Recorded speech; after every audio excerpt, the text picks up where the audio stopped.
Welcome to Strip Coverlet, where we squeeze the bigger picture out of literature. I am Adrian Ford, and we are here for another poetry discussion. A poetry discussion which will appear in two separate playlists here on the channel. As I have something in my hair, it will appear in, of course, the poetry discussion playlist on the channel, but as well as the Charles Bukowski playlist.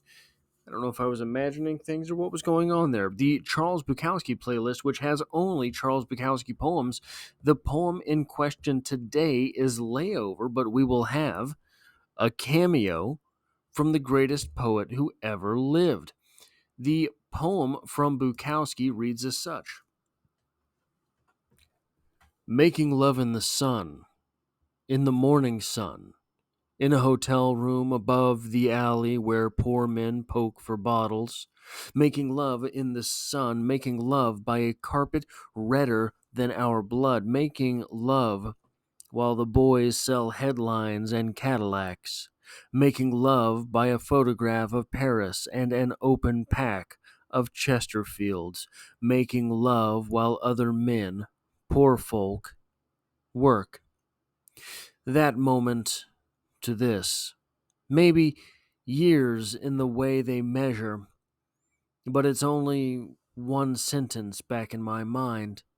There are so many days when living stops and pulls up and sits and waits like a train on the rails. I pass the hotel at 8.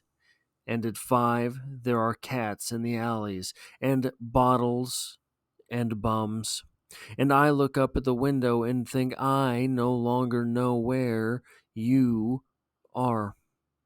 And I walk on and wonder where the living goes when it stops.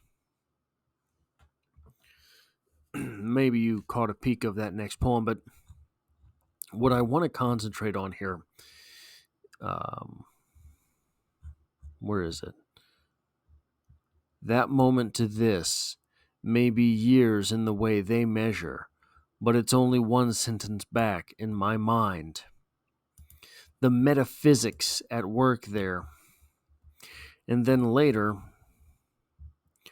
I no longer know where you are, and I walk on and wonder where the living goes when it stops. Here's Because I Could Not Stop for Death by Emily Dickinson. Because I could not stop for death, he kindly stopped for me. The carriage held but just ourselves and immortality. We slowly drove, he knew no haste, and I had put away my labor and my leisure too for his civility. We passed the school where children strove at recess in the ring.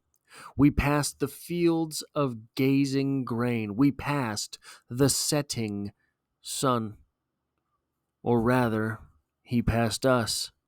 The dews drew quivering and chill, for only gossamer, my gown, my tippet, only tulle.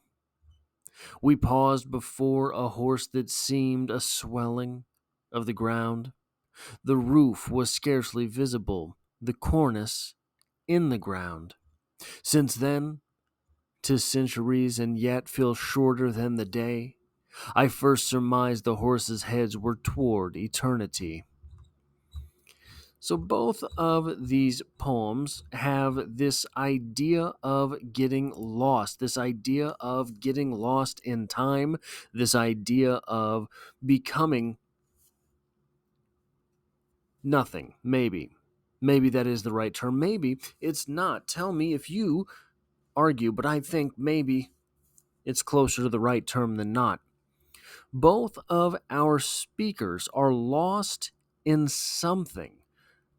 For Emily Dickinson's poem, our speaker is lost, we have to imagine, kind of in work. I could not stop for death. Insinuating,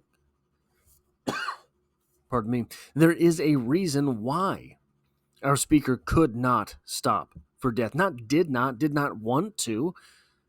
Our speaker could not stop for death, insinuating that there is some higher order of responsibility present for them.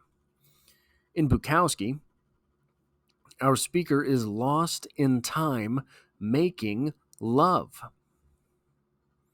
Doing the dirty, don't you know? Both of them get lost in these moments and end up outside of time's measurement. It's very strange, but it's in both of them. And then I no longer know where you are, and I walk on and wonder where the living goes when it stops. How much more closely could that sound since then to centuries since then "'Tis centuries, and yet feel shorter than the day I first surmised the horses' heads were toward eternity." So here's the question. Chinaski Bukowski gets lost right here. Making love. Our speaker in the Emily Dickinson poem is lost here.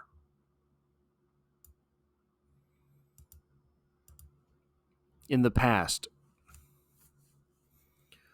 While Bukowski's speaker is stopping and observing the building and getting lost in memories, so too is our speaker in the Emily Dickinson poem not present in the moment. But the moment is what necessitates the entire poem for both of them.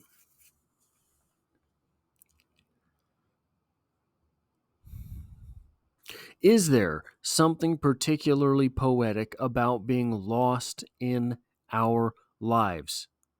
Not being present, not being in the moment.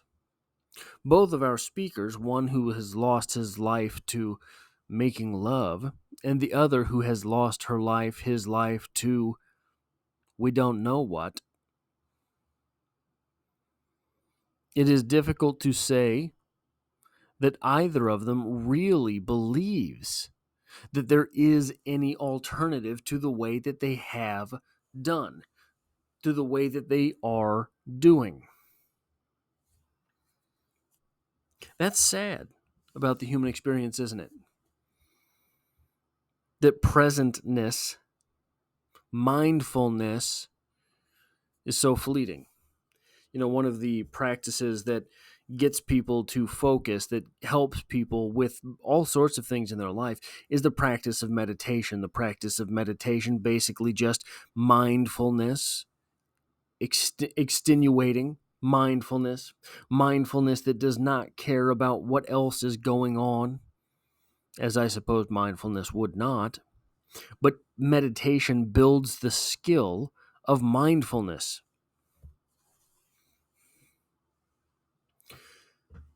If we have to have a thing that builds that skill, how innate to us is it?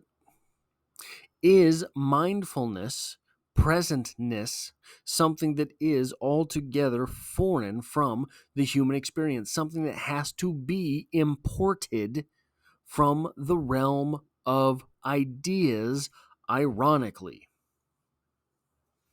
Is this one of the big questions, the big hullabaloos about consciousness?